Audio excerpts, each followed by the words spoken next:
سورہ نبا. سورہ نبا کا تعارف. مقام نزول. سورہ نبا مکہ مکرمہ میں نازل ہوئی ہے. آیات، کلمات اور حروف کی تعداد. اس سورت میں 2 رکوع، 40 آیتیں، 173 کلمے اور 970 حروف ہیں. نبا نام رکھنے کی وجہ، عربی میں خبر کو نبا کہتے ہیں، اور اس سورت کی دوسری آیت میں یہ لفظ موجود ہے جس کی مناسبت سے اسے سورہ نبا کہتے ہیں. نیز اس سورت کو سورہ تساؤل اور سورہ عما یتساءلون بھی کہتے ہیں، اور یہ دونوں نام اس کی پہلی آیت سے ماخوذ ہیں. سورہ نبا کے مضامین. اس سورت کا مرکزی مضمون یہ ہے کہ اس میں مختلف دلائل سے مرنے کے بعد دوبارہ زندہ کیے جانے کو ثابت کیا گیا ہے. اس کے علاوہ اس سورت میں یہ مضامین بیان ہوئے ہیں. نمبر 1، اس سورت کی ابتدا میں قیامت کے بارے میں مشرکین کی باہمی گفتگو کے بارے میں بتایا گیا، اور قیامت قائم ہونے کی خبر دے کر اس کے واقع ہونے پر دلائل بیان کیے گئے. نمبر 2، اللہ تعالیٰ کی قدرت کے چند آثار بتا کر انسان کو اس کی موت کے بعد دوبارہ زندہ کیے جانے پر دلائل بیان کیے گئے. نمبر 3، دوبارہ زندہ کیے جانے اور مخلوق کے درمیان فیصلہ کیے جانے کا وقت بتایا گیا. نمبر 4، اس سورت کے آخر میں بتایا گیا کہ جہنم کافروں کے انتظار میں ہے، اور اس کے بعد کافروں کے عذاب کی مختلف اقسام اور نیک مسلمانوں کے ثواب کی مختلف انواع بیان کی گئیں. سورہ مرسلات کے ساتھ مناسبت. سورہ نبا کی اپنے سے ماں قبل سورت مرسلات کے ساتھ ایک مناسبت یہ ہے کہ دونوں سورتوں میں مرنے کے بعد دوبارہ زندہ ہونے کو بیان کیا گیا اور اس چیز پر دلائل دیے گئے ہیں. دوسری مناسبت یہ ہے کہ دونوں صورتوں میں جنت اور جہنم کے اوصاف، نیک مسلمانوں کی نعمتوں اور کافروں کے عذاب، قیامت کی ہولناکیاں اور اس کی صفات بیان کی گئی ہیں. بسم اللہ الرحمن الرحیم. ترجمہ: اللہ کے نام سے شروع جو نہایت مہربان رحمت والا ہے. عم يتساءلون عن النبأ العظيم الذي هم فيه مختلفون. ترجمہ: لوگ آپس میں کس چیز کے بارے میں سوال کر رہے ہیں؟ بڑی خبر کے متعلق جس میں انہیں اختلاف ہے. عم يتساءلون.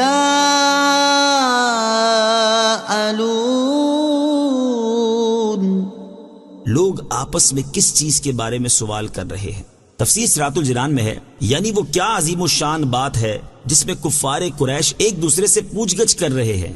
اس کا پس منظر یہ ہے کہ جب نبی کریم صلی اللہ تعالی علیہ وآلہ وسلم نے کفار مکہ کو توحید کی دعوت دی اور مرنے کے بعد زندہ کیے جانے کی خبر دی اور قرآن کریم کی تلاوت فرما کر انہیں سنایا، تو انہوں نے ایک دوسرے سے گفتگو کرنا شروع کر دی اور ایک دوسرے سے پوچھنے لگے کہ محمد صلی اللہ تعالی علیہ وآلہ وسلم کیسا دین لائے ہیں. ان کی اس باہمی گفتگو کو یہاں بیان کیا گیا ہے، اور یاد رہے کہ اس آیت میں حقیقتاً سوال نہیں کیا گیا، کیونکہ اللہ تعالیٰ پر کوئی چیز بھی پوشیدہ نہیں، بلکہ اس بات کے عظیم الشان ہونے کی وجہ سے اسے استفہام کے پیرائے میں بیان فرمایا گیا ہے. عن النبأ العظیم.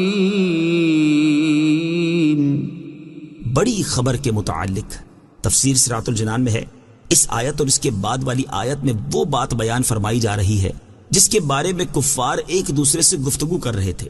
چنانچہ ارشاد فرمایا کہ وہ اس بڑی خبر کے بارے میں گفتگو کر رہے ہیں جس میں انہیں اختلاف ہے. بعض مفسرین کے نزدیک بڑی خبر سے قرآن پاک مراد ہے، اور اس میں اختلاف سے مراد یہ ہے کہ کفار میں سے کوئی تو قرآن پاک کو جادو کہتا ہے، کوئی شعر کہتا ہے، کوئی کہانت اور کوئی اور کچھ کہتا ہے. بعض مفسرین کا قول یہ ہے کہ بڑی خبر سے تاجدار رسالت صلی اللہ تعالی علیہ وآلہ وسلم کی نبوت اور آپ کا دین مراد ہے، اور اس میں اختلاف سے مراد یہ ہے کہ کفار میں سے کوئی سرکار دو عالم صلی اللہ تعالی علیہ وآلہ وسلم کو جادوگر کہتا ہے، کوئی شاعر اور کوئی کاہن کہتا ہے. اور بعض مفسرین یہ کہتے ہیں کہ بڑی خبر سے مرنے کے بعد زندہ کیے جانے کا مسئلہ مراد ہے، اور اس میں اختلاف سے مراد یہ ہے کہ بعض کافر تو اس کا قطعی طور پر انکار کرتے ہیں اور بعض کافر اس کے بارے میں شک میں ہیں. کلا سیعلمون ثم کلا سیعلمون. ترجمہ: خبردار وہ جلد جان جائیں گے، پھر خبردار وہ جلد جان جائیں گے. کلا سیعلمون.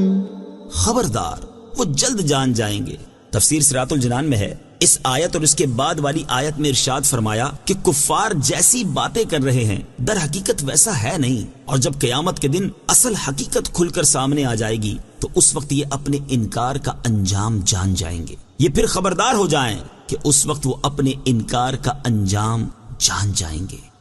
أَلَمْ نَجْعَلِ الْأَرْضَ مِهَادًا وَالْجِبَالَ أَوْتَادًا وَخَلَقْنَاكُمْ أَزْوَاجًا وَجَعَلْنَا نَوْمَكُمْ سُبَاتًا وَجَعَلْنَا اللَّيْلَ لِبَاسًا وَجَعَلْنَا النَّهَارَ مَعَاشًا وَبَنَيْنَا فَوْقَكُمْ سَبْعًا شِدَادًا وَجَعَلْنَا سِرَاجًا وَهَّاجًا وَأَنزَلْنَا مِنَ الْمُعْصِرَاتِ مَاءً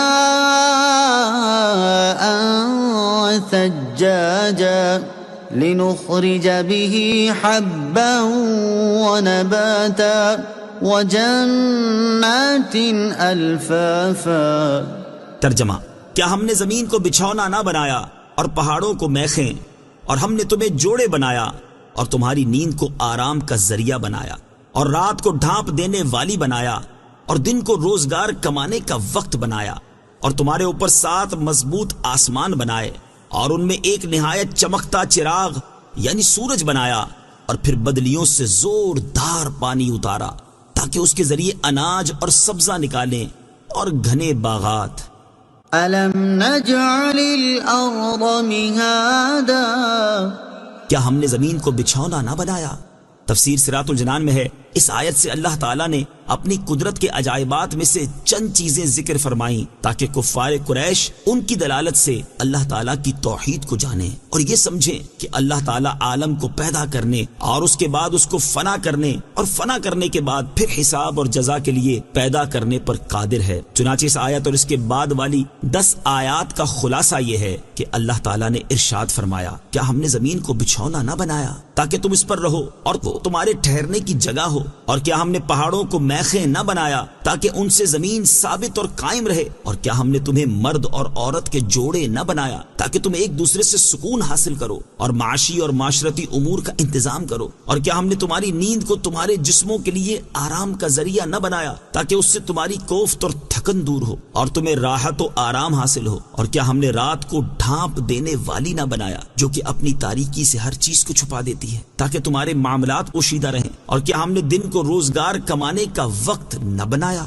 تاکہ تم اس میں اللہ تعالیٰ کا فضل اور اپنی روزی تلاش کرو، اور کیا ہم نے تمہارے اوپر ایسے 7 مضبوط آسمان نہ بنائے جن پر زمانہ گزرنے کا اثر نہیں ہوتا اور پرانا پن اور بوسیدگی ان تک راہ نہیں پاتی، اور کیا ہم نے ان آسمانوں میں ایک نہایت چمکتا چراغ سورج نہ بنایا جس میں روشنی بھی ہے اور گرمی بھی، اور کیا ہم نے بدلیوں سے زوردار پانی نہ اتارا تاکہ اس کے ذریعے زمین سے انسانوں کے کھانے کے لیے اناج، جانوروں کے کھانے کے لیے سبزہ اور گھنے باغات نکالے۔ تو غور کرو کہ جس نے اتنی چیزیں پیدا کر دی وہ انسان کو مرنے کے بعد دوبارہ زندہ کر دے تو اس میں تعجب کی کیا بات ہے؟ نیز ان چیزوں کو پیدا کرنا حکیم یعنی حکمت والے کا فعل ہے، اور حکمت والے کا فعل ہرگز عبث اور بیکار نہیں ہوتا، اور مرنے کے بعد اٹھنے اور سزا و جزا کے انکار کرنے سے لازم آتا ہے کہ انکار کرنے والے کے نزدیک تمام افعال بیکار ہوں، حالانکہ یہ باطل ہے، اور جب بیکار ہونا باطل ہے تو مرنے کے بعد زندہ کیے جانے اور اعمال کی جزا ملنے کا انکار کرنا بھی باطل ہے۔ اس مضبوط دلیل سے ثابت ہو گیا کہ مرنے کے بعد اٹھنا ہے،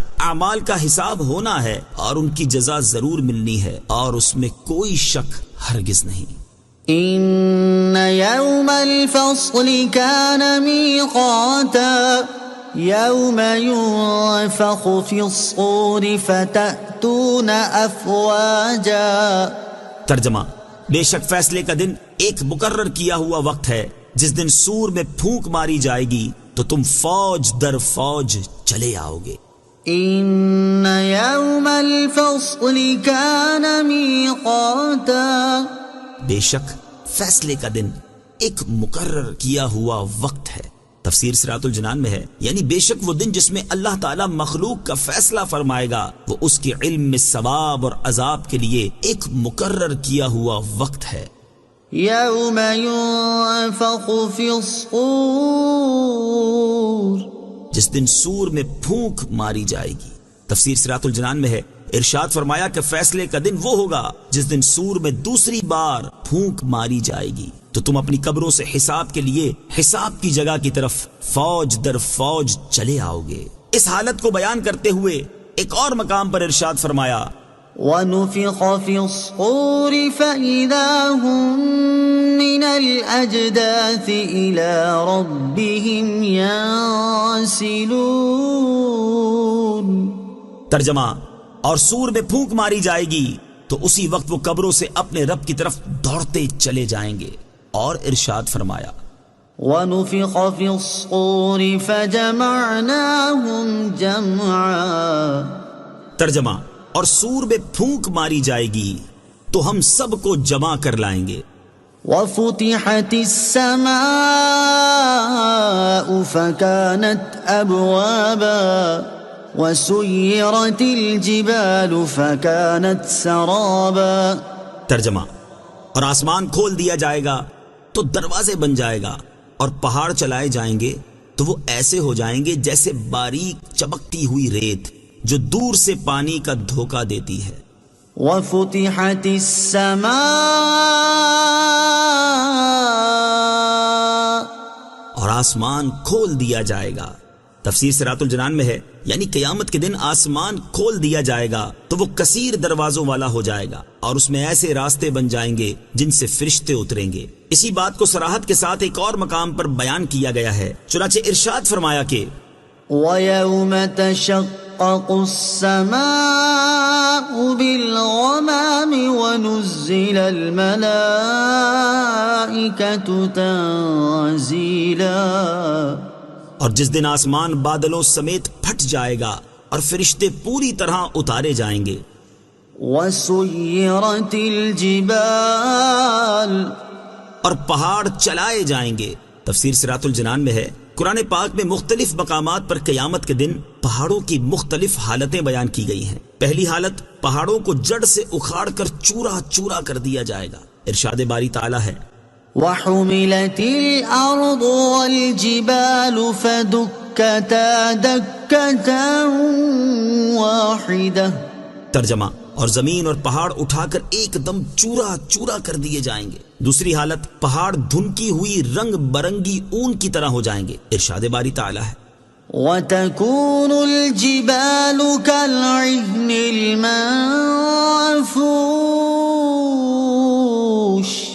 ترجمہ، اور پہاڑ رنگ برنگی دھنکی ہوئی اون کی طرح ہو جائیں گے. تیسری حالت، پہاڑ بکھرے ہوئے غبار کی طرح ہو جائیں گے. ارشاد باری تعالیٰ ہے وَبُسَّتِ الْجِبَالُ بَسًّا فَكَانَتْ هَبَاءً مُنبَثًّا. ترجمہ، اور پہاڑ چورا ہو کر ریزہ ریزہ ہو جائیں گے تو وہ ہوا میں بکھرے ہوئے غبار جیسے ہو جائیں گے. چوتھی حالت، غبار بنا کر پہاڑوں کو اڑا دیا جائے گا. ارشاد فرمایا وَإِذَا الْجِبَالُ نُسِفَتْ.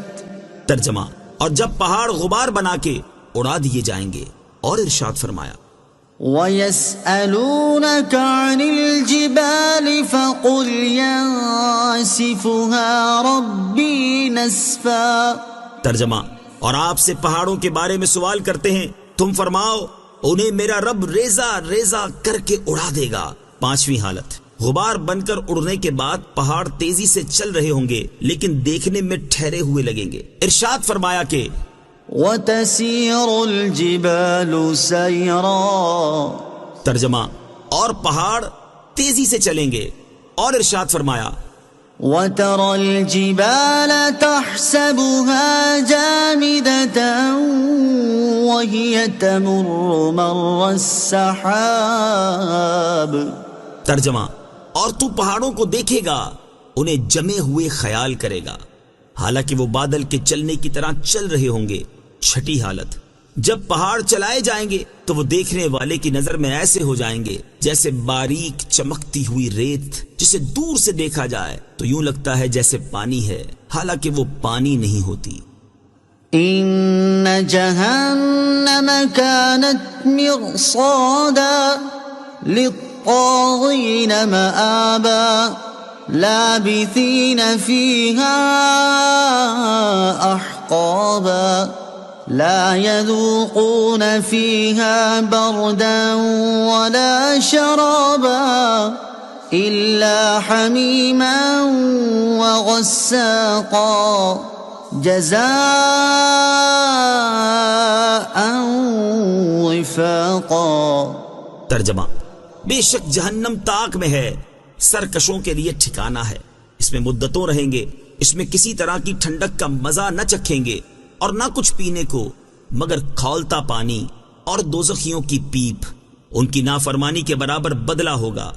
ان جہنم كانت مرصادا، بے شک جہنم تاک میں ہے، تفسیر صراط الجنان میں ہے۔ اس کا ایک معنی یہ ہے کہ جہنم کافروں کی منتظر اور ان کی طلبگار ہے، دوسرا معنی یہ ہے کہ جہنم کے فرشتے کفار کے انتظار میں ہیں، تیسرا معنی یہ ہے کہ جہنم ایک گزرگاہ ہے اور کوئی بھی اس پر سے گزرے بغیر جنت تک نہیں پہنچ سکتا۔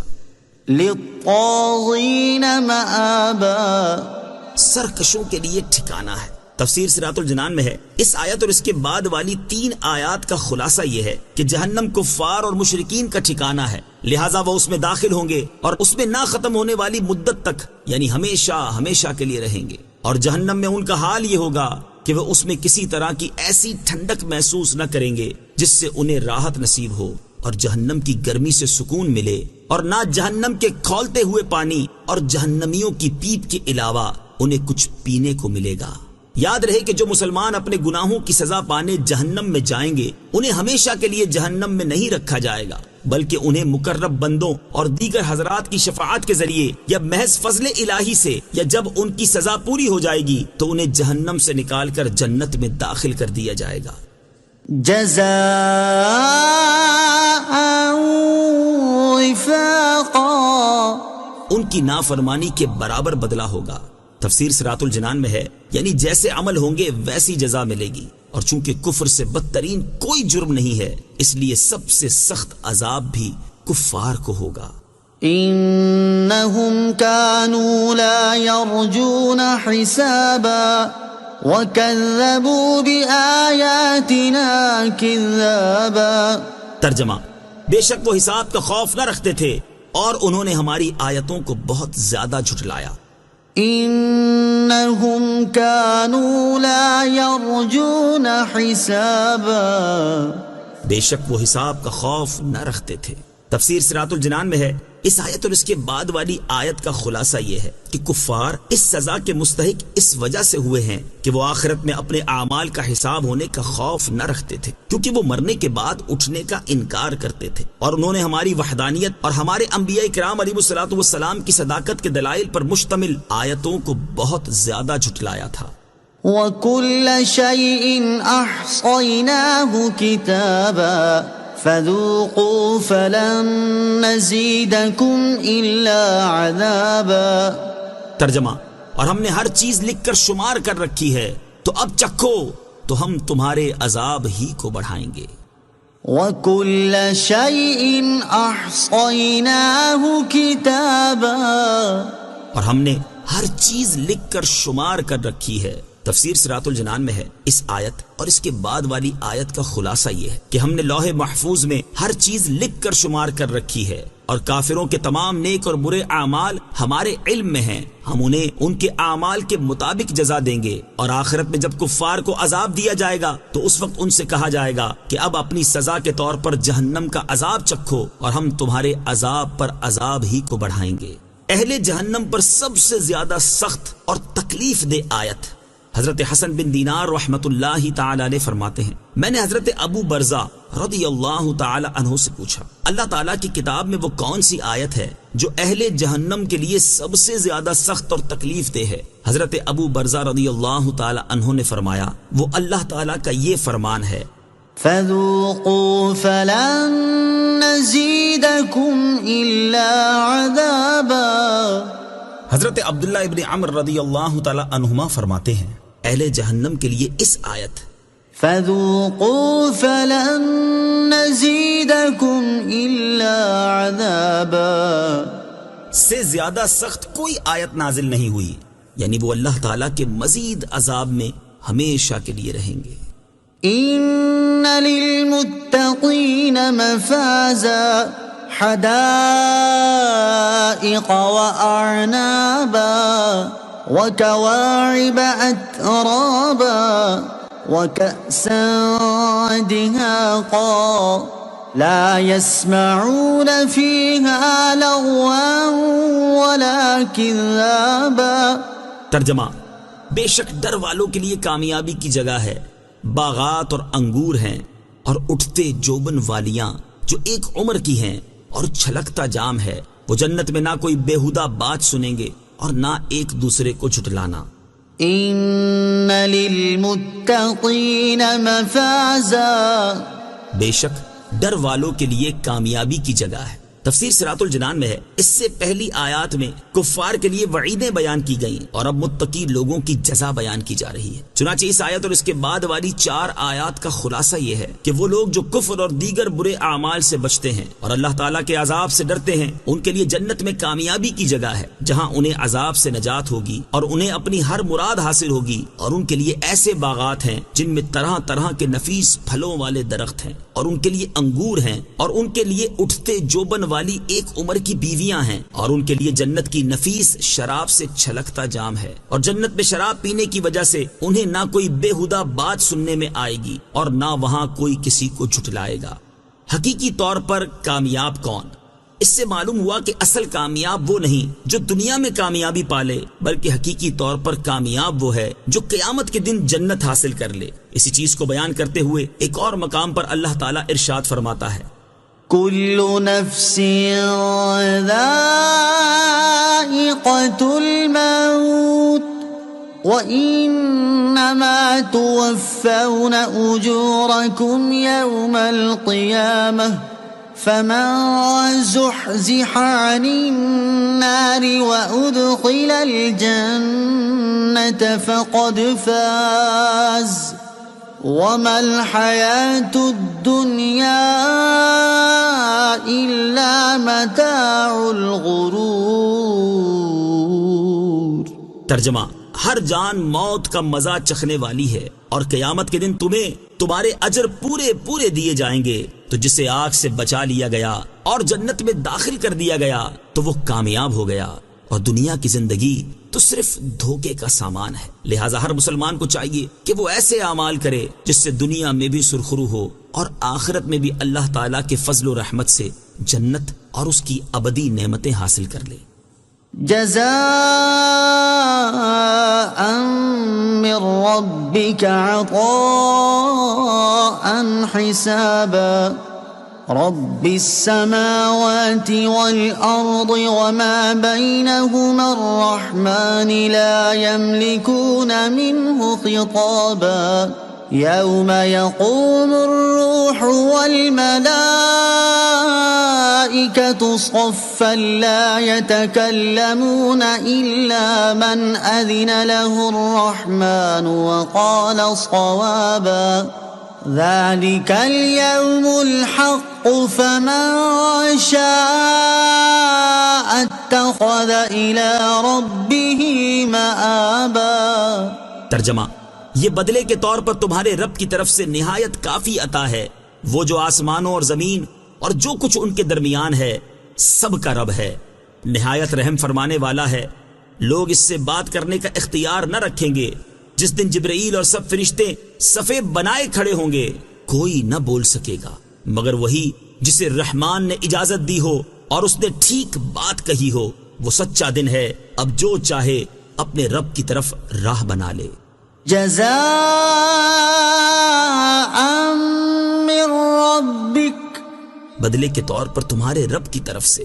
تفسیر صراط الجنان میں ہے، اس آیت اور اس کے بعد والی 2 آیات کا خلاصہ یہ ہے کہ اللہ تعالیٰ نے اپنے اطاعت گزار بندوں سے جو وعدہ فرمایا ہے، یہ اس وعدے کے مطابق تمہارے اعمال کے بدلے کے طور پر تمہارے رب عز و جل کی طرف سے نہایت کافی عطا ہے۔ اور تمہارا رب عز و جل وہ ہے جو آسمانوں اور زمین اور جو کچھ ان کے درمیان ہے سب کا رب عز و جل ہے، اور وہ نہایت رحم فرمانے والا ہے۔ اور جس دن حضرت جبرائیل علیہ السلام اور سب فرشتے صفے بنائے کھڑے ہوں گے تو اس دن لوگ اللہ تعالیٰ کے روب و جلال اور خوف کی وجہ سے اس سے مصیبت دور کرنے اور عذاب اٹھا دینے کی بات کرنے کا اختیار نہ رکھیں گے۔ البتہ جسے رحمان عز و جل نے کلام کرنے یا شفاعت کرنے کی اجازت دی ہو اور اس نے دنیا میں ٹھیک بات کہی ہو اور اسی کے مطابق عمل کیا ہو تو وہ اللہ تعالیٰ کی بارگاہ میں کلام کر سکے گا۔ بعض مفسرین نے فرمایا ہے کہ ٹھیک بات سے کلمہ طیبہ لا الہ الا اللہ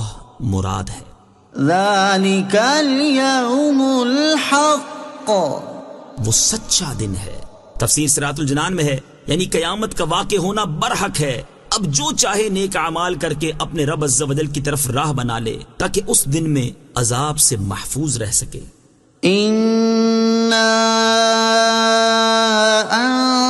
انذرناكم عذابا قريبا يوم ينظر المرء ما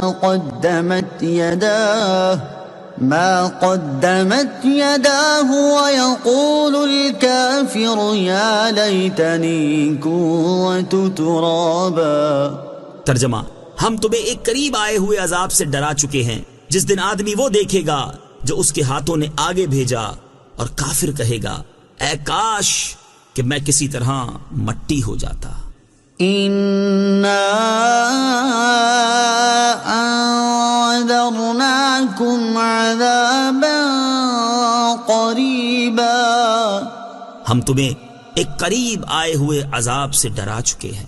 تفسیر صراط الجنان میں ہے، ارشاد فرمایا کہ اے کفار مکہ، ہم دنیا میں تمہیں اپنی آیات کے ذریعے قیامت کے دن کے عذاب سے ڈرا چکے ہیں جو کہ قریب آ گیا ہے، اور یہ عذاب اس دن ہوگا جس دن ہر شخص اپنے تمام اچھے برے اعمال اپنے نامہ اعمال میں لکھے ہوئے دیکھے گا، اور کافر کہے گا اے کاش کہ میں کسی طرح مٹی ہو جاتا تاکہ عذاب سے محفوظ رہتا۔ کافر یہ تمنا کب کرے گا؟ اس کے بارے میں حضرت عبداللہ بن عمر رضی اللہ تعالی عنہما فرماتے ہیں کہ قیامت کے دن جب جانوروں اور چوپایوں کو اٹھایا جائے گا اور انہیں ایک دوسرے سے بدلہ دلایا جائے گا، یہاں تک کہ اگر سینگ والے نے بے سینگ والے کو مارا ہوگا تو اسے بھی بدلہ دلایا جائے گا، اس کے بعد وہ سب خاک کر دیے جائیں گے۔ یہ دیکھ کر کافر تمنا کرے گا کہ کاش میں بھی ان کی طرح خاک کر دیا جاتا۔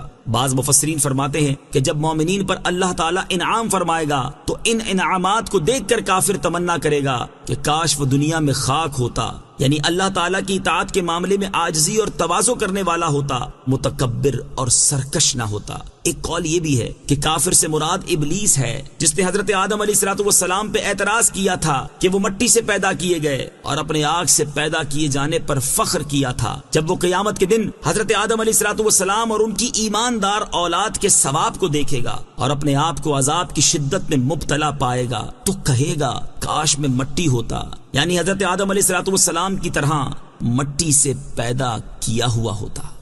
آمنت باللہ صدق اللہ العظیم۔